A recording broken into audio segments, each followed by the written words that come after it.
layak untuk dikurbankan tuh layak. Jadi hewan ini walaupun terinfeksi Layak untuk deh. kurban Bisa. masih layak. Ya, ada surat edaran MUI-nya layak untuk sah dikurbankan. dijadikan Sah. kurban ya. Untuk gejala ringan ya. Gejala ringan.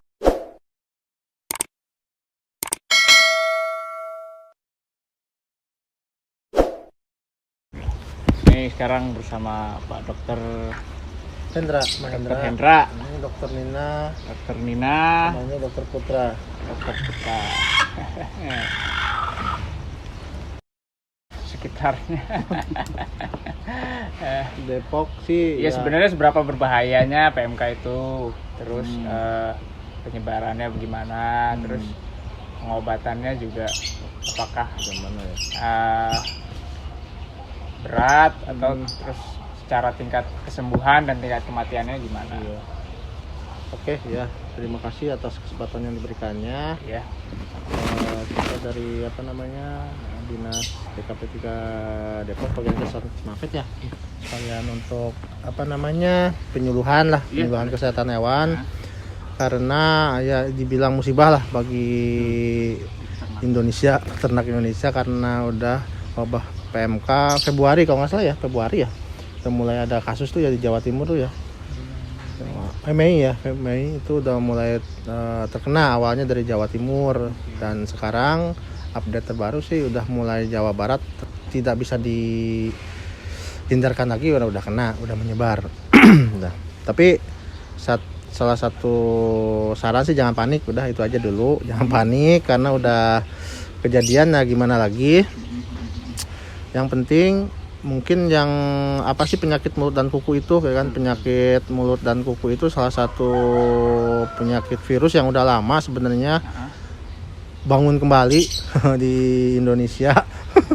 Itu sudah 90 sebenarnya udah bebas ya. 86 habis itu dinyatakan bebas 90 OAI itu. Habis itu mulai lagi ya sekarang 2022. Import. Ya kurang tahu juga itu, kita belum ada konfirmasi yang ininya. Terjadi politis. Ya itu virus ya, karena virus. Tetapi ya PMK itu kan sebenarnya virusnya itu memang lebih ke arah ternak sendiri sih, terutama hewan yang ruminansia atau yang berkuku genap. Katanya sih ada reseptor tertentu yang memang berkuku genap itu, si PMK itu virus Aptoviridae ini yang senang gitu. Nah, itu teorinya lah, teoritisnya. Ya, untuk PMK sendiri itu kan tidak menular sebenarnya. Tidak menular ke orang. Manusia ya. Tidak, istilahnya kalau di istilah kita tuh zoonosis. Zoonosis. Nah, tidak menular dari hewan ke manusia. Dari manusia ke ternak ya bukan sebagai menular dari itunya, tapi kita pembawa sebenarnya. Jadi kita malah jadi carrier. Istilahnya pembawa itu ya, makanya harus dihati-hati. Kandang lain radiusnya bisa menyampai beberapa kilometer katanya, itu istilahnya kan. Itu. Jadi intinya sih itu yang penting, virus PMK ini menyebarnya kan ke sapi. Terus kambing domba, babi, kerbau, terus yang berkuku genap, satwa-satwa liar juga bisa. Makanya kan satwa-satwa liar juga ketar-ketir juga nih yang itu biosecurity-nya. Jadi intinya sih yang pertama kan yang pastinya biosecurity lah. Oke, Biosecurity ya, intinya biosecurity untuk kandangnya sendiri ya. Higienitas si anak kandang yang bersihin, sama sapinya sering dibersihin. Biosecurity itu ya yang tamu-tamu datang dibatasin. Kalau bisa ya mandi dulu. Atau apa. Terus yang kalau bisa jangan dari kandang lain juga ya. Iya, dipastiin dari mana, Pak? Di kandang itu jangan usah ke sini katanya itu. Terus rekam lu. Jangan-jangan lama. Udah lanjut. Ya lanjut. Terus lalu lintas ternak, meskipun ya beberapa kasus kecolongan juga isinya, tapi ya gimana lagi kan, namanya juga buat kurban ya kali ya. Ya namanya orang usaha ya susah juga. Lalu lintas ternak, yang penting kalau yang memang peternaknya mengerti sih jangan memasukkan dulu sapi, kambing yang baru, kerbau yang baru dari daerah yang sudah tertular gitu kan. meskipun dia udah nanggung nyampe ya minimal ada kandang karantina. Betul. Itu dilihat dulu, diobservasi itu kan. Nah itu kan kalau udah terinfeksi nih Pak Dokter, tapi itu sebenarnya bisa disembuhin nggak sih? Nah, PMK kalau ini saya lihat dulu gejalanya ya. Iya, Mungkin yang penting kan dilihat dulu PMK itu kayak gimana sih, bukan PMK Apalagi itu ini kita penyakit kan menjelang kurban nih. menjelang kurban. Penyakit mulut dan kuku dari namanya aja kan mulut dan kukunya kena, otomatis kan mulutnya sariawan, ngeces.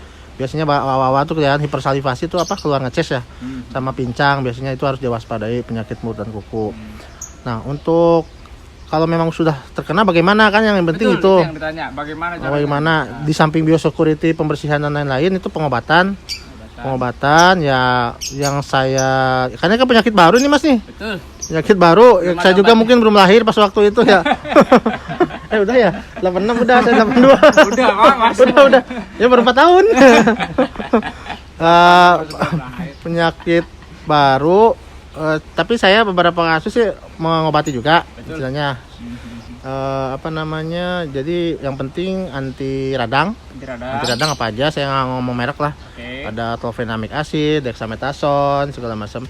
Terus vitamin, multivitamin, terus antibiotik yang long acting. Oh, gitu. Intinya mah sapi ini kalau udah kena juga masih tetap bisa disembuhin ya? Masih bisa disembuhin. Lama kita masih menjaga antibodinya gitu. Iya, kekebalan yang itu kan terapinya istilahnya terapi sportif. Oh, gitu. Terapi sportif yang infeksi sekunder. Kalau virus kan sebenarnya nggak ada obatnya. Iya, nggak ada obatnya. Nanti Vaksin kan ya, nunggu vaksin kita istilahnya itu hanya untuk pencegahan kan sebenarnya. Benar. Mungkin mengcover juga sih tidak 100%. Saya nggak tahu nih efikasi vaksin sekarang kayak corona aja kan beda-beda efikasinya kan. Itu yang anti radang, vitamin, antibiotik, sama pemberian obat-obat superficial. Obat superficial itu apa ya? Topikal lah. Kayak semprot mulut. Iya. Bisa pakai citrun itu dia 1:1. Apa sih namanya? Asam sitrat. Asam sitrat. Ada juga yang beberapa itu dari Wates ya kemarin itu PK kalium permanganat 1%. Kakinya juga sama bisa pakai asam sitrat. Terus pemberian desinfektan untuk kandang. Tetap dilakuin. Nah, kalau desinfektan kan ada yang khusus virus kan udah banyak pabrikan yang itu. Tapi kalau misalkan untuk peternak yang di kampung-kampung bisa beli Baiklin. Baiklin. Apa sih? Itu namanya merek. Jangan Baiklin. Pemutih. Nah, yang ada klorinnya. Yang ada klorin. Jangan sebut merek. Jangan sebut merek. Ada endorse. Baitit. Ada klorin nanti dicampur dengan 1-2 liter air dibasuh ke kandangnya. Itu. Terus gini, yang tadi pertanyaan kan sembuh nggak sih PMK ini?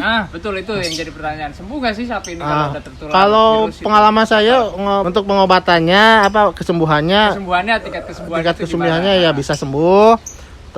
bisa sembuh asal dengan pengobatan dan treatment yang superficial. Tetapi yang jadi waspada kan hewan yang sembuh itu dia sebagai carrier pembawa. Sebaiknya dipotong itu. Jadi meskipun dia sudah terlihat sehat, tetap masih membawa bertahun-tahun. Sapi lainnya. Iya, bertahun-tahun. Jadi makanya kurban ini sebenarnya bisa dikonsumsi, layak untuk dikurbankan itu layak. Jadi hewan ini walaupun terinfeksi, layak untuk kurban bisa. layak. Ada surat edaran MUI-nya layak untuk dikurbankan, sah. Untuk gejala ringan ya. Gejala ringan. Tapi kalau untuk gejala berat, misalkan sampai ambruk ya enggak. Ya, jangankan penyakit PMK yang lain juga kan nggak boleh, istilahnya gitu. Sapi kurus juga nggak boleh. Istilahnya itu. Nah, tapi untuk PMK-nya sendiri karena dia sebagai carrier bertahun-tahun, sebaiknya habis buat kurban gitu.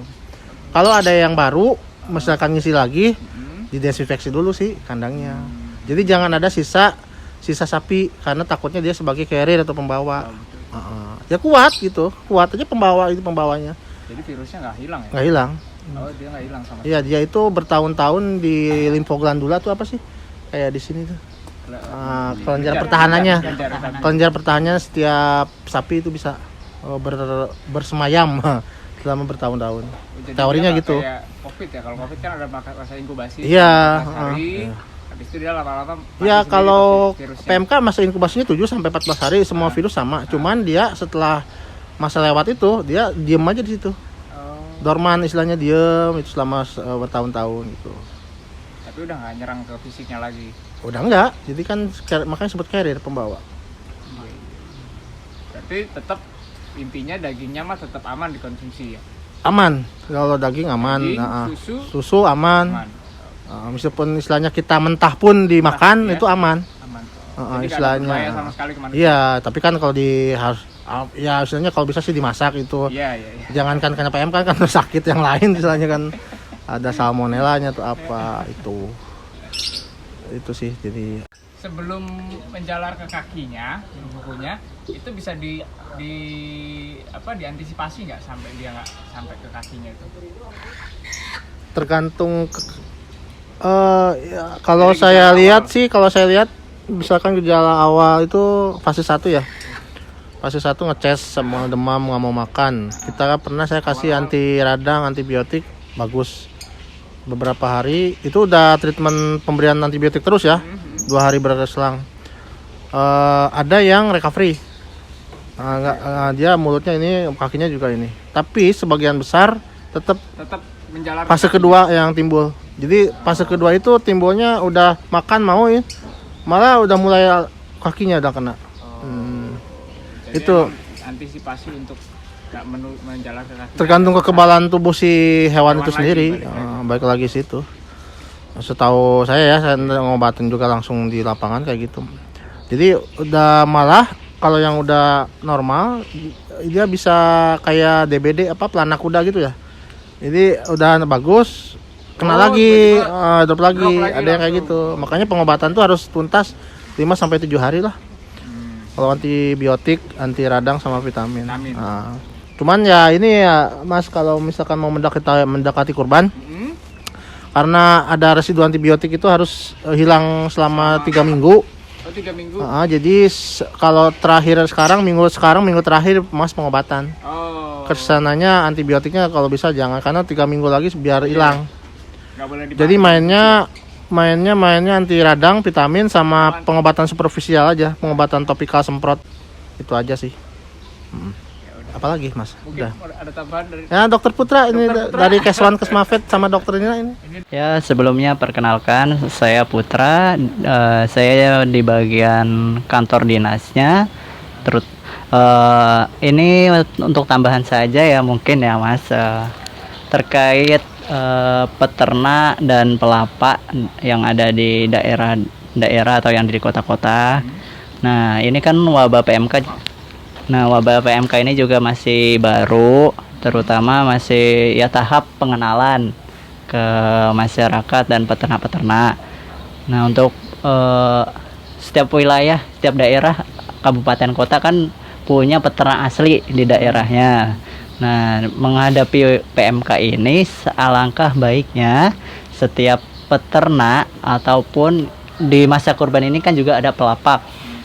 Sebelum melakukan lalu lintas hewan, pengeluaran pemasukan hewan, alangkah baiknya dipastikan bahwa hewan itu sehat, yang terutama. Apalagi pemasukan, kan kita tidak tahu di mana hewan ini berasal. Nah, pastikan bahwa hewan yang akan didatangkan ke wilayahnya itu sudah memiliki surat keterangan kesehatan hewan dari daerah asalnya. Nah, kemudian ketika hewan sudah datang, juga alangkah baiknya disediakan tempat karantina atau isolasi. Tujuannya untuk apa? Karena hewan yang sudah lama diternakan, semisal kan sudah 1 tahun berada di situ, kemudian datang ternak baru 3 ekor, kemudian tidak disediakan tempat karantina atau isolasi, dan ternyata setelah beberapa hari ternyata terjangkit PMK, ditakutnya seperti itu. Makanya karena penyebarannya sangat cepat, bisa 100% tertular, makanya sebaiknya kepada pelapak ataupun peternak jika mendatangkan hewan baru menyediakan kandang isolasi untuk melakukan monitoring selama 14 hari setelah hewan itu datang. Nah, kemudian sebaiknya juga kepada peternak atau pelapak melaporkan ke dinas terkait semisal ada hewannya yang tiba-tiba menunjukkan gejala ataupun hewan yang baru datang itu dilaporkan langsung ke dinas agar dinas juga membantu monitoring atau pemantauan terhadap hewan yang baru datang. Akan tetapi sebelumnya mohon maaf untuk pengobatan, semisal ada hewan yang sakit, karena dinas juga saat ini obat terbatas, maka kami hanya memberikan pengobatan di awal karena kan memang peternak di daerah sini sudah banyak dan harus adil merata. Jadi semisal ya, ya. Nah, kalau satu peternak diterapi sampai sembuh, ternyata yang ternak lain ada laporan dan tidak ada obat, kasihan juga. Jadi kami berupaya untuk adil, semua peternak bisa terjangkau oleh obat itu. Ya, setidaknya peternak tuh dikasih tahu. Nah, ya sebagai awalan, ya. Jadi sebagai awalan kita obati dan kasih, dilanjutkan peternak masing-masing. Pengobatan bisa ditambahkan juga herbal, karena kan peternak juga sudah bisa lah jamu. Kan Indonesia sebagai negara dengan ramuan tradisional yang banyak, jadi bisa membuat jamu-jamuan seperti itu untuk meningkatkan imun tubuh. Kemudian ketika sapi yang telah dilaporkan tadi dan sudah dilakukan pengobatan, ya diharapkan juga peternak melakukan pelaporan perkembangan sapinya ke dinas. Tujuannya apa?